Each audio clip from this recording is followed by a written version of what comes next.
पीपीगंज थाना क्षेत्र में प्रेम संबंधों से जुड़े एक सनसनीखेज हत्याकांड का पुलिस ने खुलासा किया है। जिला ब्यूरो चीफ मुकेश कुमार रावत की खास रिपोर्ट। गोरखपुर जिले के पीपीगंज थाना क्षेत्र में प्रेम संबंधों से जुड़े एक सनसनीखेज हत्याकांड का खुलासा हुआ है। पुलिस ने मुंबई में लिव इन में रह रही एक महिला की हत्या के आरोप में उसके प्रेमी, उसकी पत्नी और ससुर को गिरफ्तार कर लिया है। घटना में प्रयुक्त स्कूटी, मृतका का जैकेट तथा उसके आधार कार्ड और पैन कार्ड की फोटोकॉपी बरामद की गई है। घटना का पूरा मामला 30 जनवरी 2026 की सुबह पीपीगंज थाना क्षेत्र के गुबरैया नाले के पुल के नीचे एक अज्ञात महिला का निर्वस्त्र शव मिला था। शव का सिर ईंटों से कुचल दिया गया था ताकि पहचान छिपाई जा सके। पोस्टमार्टम और जांच के बाद पुलिस ने इसे सुनियोजित हत्या का मामला माना और मुकदमा दर्ज किया। मुकदमा आपराधिक संख्या 31/2026 धारा 103, 238, 61 पूछताछ में मुख्य आरोपी विजय कुमार साहनी ने कबूल किया कि 2012 में मुंबई में मृतका प्रिया सेठी, उम्र करीब 35 वर्ष से उसकी मुलाकात हुई थी। दोनों लिव इन में रहने लगी और एक 13 वर्षीय बेटा भी है। मृतका उससे शादी की जिद कर रही थी लेकिन विजय ने मना कर दिया। 2014 में परिवार ने उसकी शादी संध्या साहनी से कर दी। दोनों के 3 बच्चे हैं। मृतका लगातार विजय पर दबाव बनाती रही, वह संध्या को छोड़कर उसके साथ रहे। संध्या को भी इस संबंध की जानकारी हो गई। आखिरकार विजय और संध्या ने मिलकर मृतका को पैतृक गांव घुमाने के बहाने गोरखपुर लाया। यहां विजय के ससुर रामविलास साहनी की स्कूटी से सुनसान जगह ले जाकर उसकी हत्या कर दी गई। शव को निर्वस्त्र करके फेंका गया और चेहरा बिगाड़ दिया गया ताकि पहचान न हो सके। गिरफ्तार आरोपी विजय कुमार साहनी पुत्र रामकेश साहनी, मूल निवासी ग्राम माडर पोस्ट, पाली थाना सहजनवा, गोरखपुर, हाल मुंबई 4 को कांदीवली वेस्ट। रामविलास साहनी पुत्र स्वर्गीय गया प्रसाद, निवासी ग्राम तिगरा टोला, सपैया थाना, पीपीगंज, गोरखपुर। संध्या साहनी पत्नी विजय कुमार साहनी, मूल निवासी ग्राम माडर पोस्ट, पाली, हाल मुंबई। बरामद सामान: घटना में प्रयुक्त स्कूटी, मृतका का जैकेट, आधार कार्ड और पैन कार्ड की छाया प्रति। थाना अध्यक्ष अरुण कुमार सिंह पीपीगंज के नेतृत्व में एसओजी, स्वाट, एंटी थेफ्ट, चिलवाताल, गोला थानों की टीमों ने मिलकर कार्रवाई की। इसमें उप निरीक्षक राजमंगल सिंह, इंद्रसेन सिंह, सूरज सिंह, राकेश रोशन सिंह सहित कई अन्य अधिकारी और कर्मचारी शामिल रहे।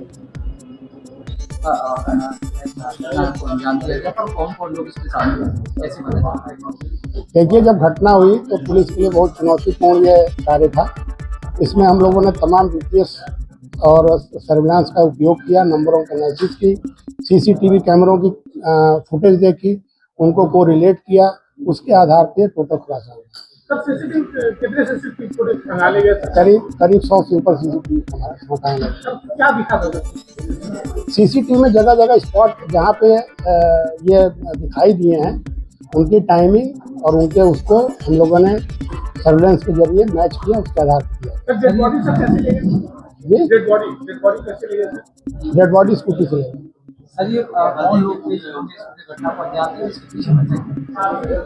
पीछे वजह आपको मैंने पहले भी बताया कि ये 2012 में मृतका और अभियुक्त एक साथ लिव इन में रहते थे। इनका उससे एक बच्चा भी था।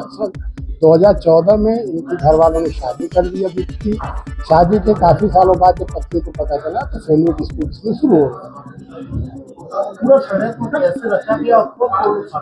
देखिए, इस षड्यंत्र में ये पति पत्नी तो थे ही, और जो अभियुक्त थे इनके ससुर, जिन्होंने स्कूटी उपलब्ध कराई, जिनको पूरे घटनाक्रम की जानकारी थी, प्लानिंग में भी शामिल रहे।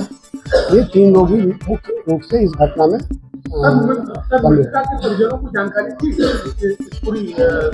उनको बाद में जानकारी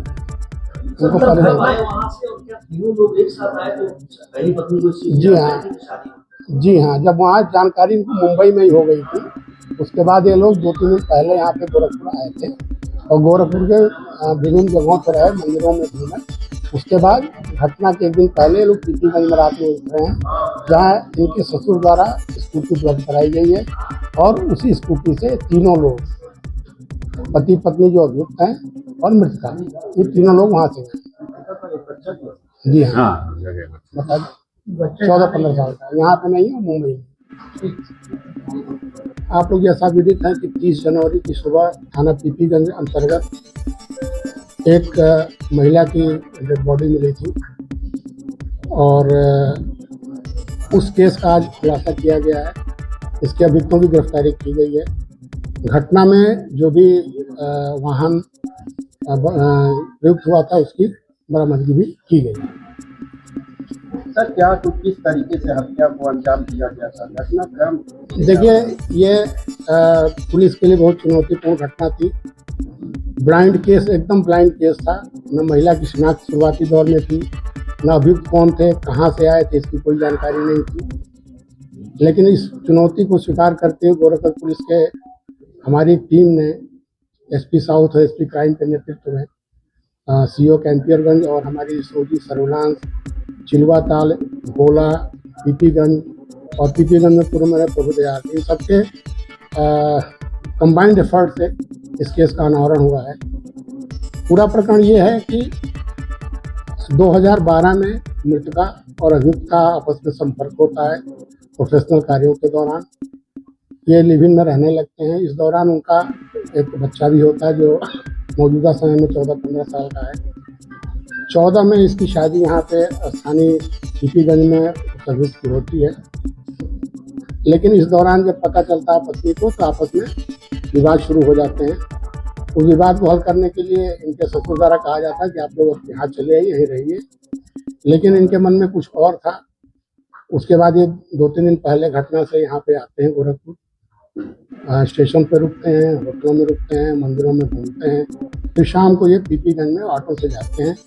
वहाँ इनके ससुर द्वारा स्कूटी उपलब्ध कराई जाती है, जिसपे ये ले जाके उस पर पुनः विवाद होता है और मौके पे पति पत्नी में मिलकर उक्त महिला की हत्या करते हैं। सर, पहले बताया जा रहा है क्या वजह थी हत्या करने की, क्या वजह थी? जैसा आपको मैंने बताया कि मृतका लिव इन में अभियुक्त के साथ रहती थी। शादी उसके 2 साल बाद हुई। जब पत्नी को बाद में पता चला करीब 7-8 साल बाद, तो घरेलू विवाद शुरू होने लगे। मुख्य कारण यही था। हत्या कहाँ हुई थी? वसई मुंबई की रहने वाली है, जो अभी हमें वर्तमान पता चला है, और ये प्राइवेट सेक्टर में काम करती है। नहीं, हत्या कहाँ हुई थी, कहाँ से? हत्या वहीं हुई थी जहाँ पे डेड बॉडी मिली थी। क्या नाम है मृतका का? और प्रिया शेट्टी।